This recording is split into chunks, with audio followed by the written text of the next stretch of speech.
Assalamualaikum warahmatullahi wabarakatuh. Sahabat akuntansi, jumpa dengan saya kembali, Heri Gunari, dalam belajar akuntansi. Sahabat akuntansi, dalam materi-materi sebelumnya sudah kita tuntaskan. Kita membuat jurnal umum, buku besar, neraca saldo, penyesuaian, neraca lajur, laporan keuangan, sudah selesai semuanya. Bahkan kita latihan sampai 2 kali. Bahkan jurnal penyesuaian kita latihan sudah 3 kali dengan data transaksi yang berbeda-beda. Sahabat akuntansi, terakhir yang kita lakukan dalam pencatatan akuntansi adalah membuat jurnal penutup. Seperti apa jurnal penutup? Kita akan bahas dalam materi sekarang ini. Tapi jangan lupa like, share, subscribe, dan komen. Di laptop saya sudah saya sediakan di sini bahwa sebelah kiri adalah jurnal penutup. Sahabat akuntansi, waktu kita membuat laporan keuangan, laba rugi, perubahan modal dan neraca, semua akun-akun nominal, yaitu akun-akun yang sementara yang ada di laporan laba rugi seperti pendapatan, biaya, prive dalam laporan perubahan modal, nantinya kita hapus. Ya, kenapa dihapus? Dalam laporan keuangan yang tampak di tengah ini, maka pendapatan dan biaya akan selisihnya di laba. Laba kalau dikurangi prive akan larinya ke modal, laporan perubahan modal. Jadi akun-akun nominal ini akan kita nolkan, kemudian kita masukkan dalam akun real yaitu modal. Maka satu periode selesai. Dampaknya apa kalau tidak ditutup? Maka dia akan melanjutkan ke periode selanjutnya. Maka periode sekarang harus ditutup dulu, masuk dalam modal. Lanjut lagi periode selanjutnya, dapat pendapatan lagi, mengeluarkan biaya lagi, ada prive lagi. Berapakah semuanya? Sudah dicatat dalam laporan keuangannya, ditutup lagi. Selisihnya masuk dalam modal lagi. Begitu juga untuk periode selanjutnya, selalu begitu. Semua selisihnya, laba rugi, prive itu akan mempengaruhi modalnya. Laba akan menambah, prive akan mengurangi. Begitu terus, begitu terus. Oleh karena itu, saya sudah tampilkan di laptop saya bahwa jurnal penutup yang pertama kali yang ditutup adalah pendapatan.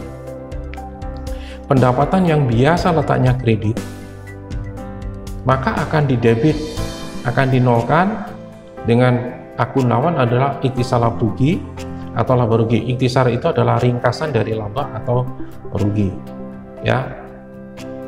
Kemudian biaya, semua biaya akan kita tutup.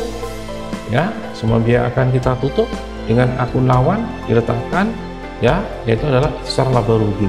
Biaya yang biasanya debit, maka kita letakkan sebelah kredit untuk dinolkan. Masuklah di ikhtisar laba rugi. Ikhtisar laba rugi itu mencerminkan laba atau rugi yang diperoleh. Jika laba, maka dia akan dimasukkan di dalam modal, menambah modal sebelah kredit. Dan karena laba sendiri atau ikhtisar laba rugi sama dengan pendapatan letaknya kredit, maka akan dinolkan diletakkan sebelah debit. Untuk 3A. Bagaimana 3B untuk rugi? Maka modalnya diletakkan debit karena akan terkurangi. Dan ikhtisar laba ruginya kita letakkan sebelah kredit untuk dinolkan. Lanjut, untuk yang nomor 4 adalah prive. Jika ada, prive harus ditutup. Yang biasanya letaknya debit, diletakkan sebelah kredit, dan modalnya akan didebit karena akan dikurangi dengan prive yang telah diambil oleh pemilik. Jadi perlu diketahui yang ditutup adalah pendapatan, biaya, laba atau rugi yang diperoleh atau ikhtisar laba rugi, dan terakhir prive jika ada. Maka itu adalah tahapan terakhir pencatatannya. Kita akan praktekkan sahabat akuntansi. Jadi sebelah kiri ada jurnal penutup, tengah adalah laporan laba rugi yang saya ambilkan dari pembuatan laba rugi dari neraca lajur yang sudah kita lakukan, dan yang paling kanan adalah jurnal penutupnya. Semua dibuat akhir periode. Baik, kita tutup sekarang pendapatan. Sahabat akuntansi bisa lihat berapa pendapatan transportasi. Kita tulis di sini. Pendapatan pendapatan transportasi.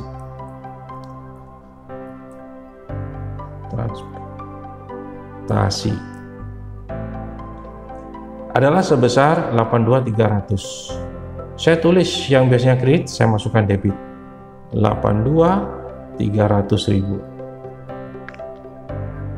Kreditnya adalah ikhtisar laba rugi atau laba rugi aja, ikhtisar laba rugi saya singkat, sebesar pendapatannya yaitu 82.300.000.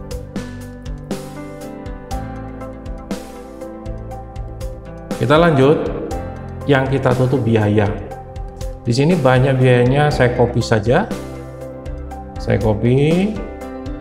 Nah, ini dari biaya gaji sampai biaya penyusutan.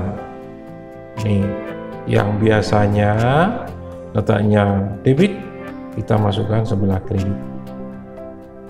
Nah, ini akunnya sudah saya tulis sebelumnya untuk mempercepat ya.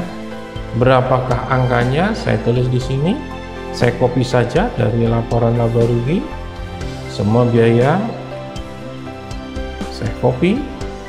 Nah, saya letakkan sebelah kredit. Sudah selesai. Debitnya apa? Ikhtisar laba rugi, ikhtisar laba rugi.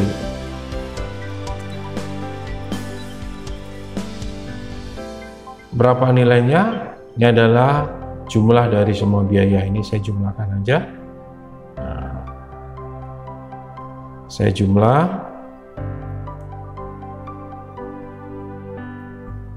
69.800 sesuai di laporan laba ruginya.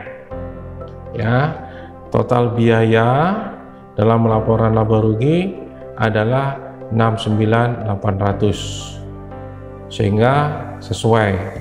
Maka biaya ini nanti di neraca di buku besarnya akan 0 nantinya, karena kita letakkan di sisi yang berlawanan. Jadi berapakah labanya? Tentu ikhtisar laba rugi yang menutup pendapatan dengan biaya akan berselisih sebesar laba. Berapa labanya? Yaitu sebesar 12.500.000. 12.500.000. Kita akan tutup ikhtisar laba rugi.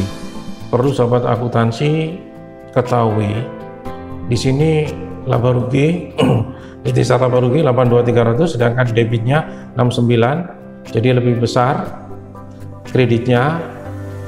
Jadi laba itu sebenarnya letaknya sebelah kredit, maka akan ditutup, letak berlawanannya adalah di debit, ikhtisar laba rugi sebesar selisihnya yaitu 12.500.000. Dengan akuntan modal, karena memang laba masuknya di modal. Nah, menambah modal yaitu sebesar 12.500.000. Oke. Terakhir ada prive. Dalam perubahan modal ada prive sebesar 3.700.000 akan kita tutup. Prive yang biasanya debit kita letakkan kredit. Prive, nah, debitnya adalah ikhtisar laba rugi. Ikhtisar laba rugi sebesar 3.700.000.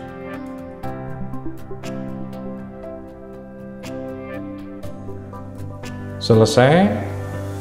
Sahabat akuntansi, semua jurnal nantinya kita akan posting ke dalam buku besar, sehingga kalau kita posting menghasilkan akun-akun nominal, pendapatan, biaya, prive, laba rugi, laba rugi akan bersaldo 0 dan semua akan mengarah pada modal. Hanya itu yang kita tutup dalam jurnal penutup untuk perusahaan jasa. Tidak sulit, kita akan latihan satu kali lagi dalam pertemuan di video saya selanjutnya. Saya kira sekian dulu. Assalamualaikum warahmatullahi wabarakatuh.